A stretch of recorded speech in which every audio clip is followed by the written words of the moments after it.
సాక్షి రాసిన ఈ వార్త నిజమైతే మాత్రం చారిత్రక తప్పిదమవుతుంది.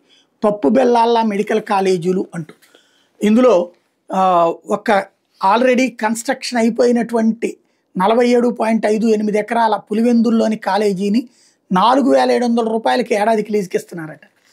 ఆల్రెడీ పూర్తి అయిపోయినటువంటి వాటిని అట్లాగే అన్ని మెడికల్ కాలేజీలు ఒకేసారి 17 మెడికల్ కాలేజీలోకి అయితే వాటిటన్నిటి తీసుకెళ్లేసి ప్రైవేట్ వాళ్ళకి ఇస్తున్నారు.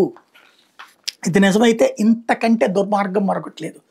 ఏ ప్రభుత్వమైనా ప్రభుత్వ మెడికల్ కళాశాలలు పెట్టాలని ప్రజలు కోరుకుంటారు.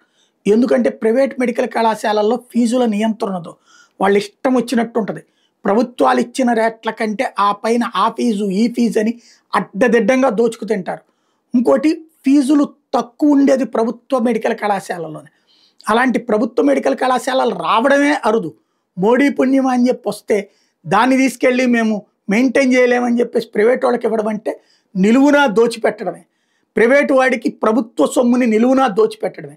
అది ఖచ్చితంగా కుంభకోణం అనకపోవచ్చు, పథకం అనొచ్చు, సంక్షేమం అనొచ్చు, లేకపోతే ఇంకోటి అనొచ్చు. కానీ రాష్ట్ర ప్రజలకి జరిగే అతిపెద్ద ద్రోహం అవుతుంది, చారిత్రక తప్పిదం అవుతుంది.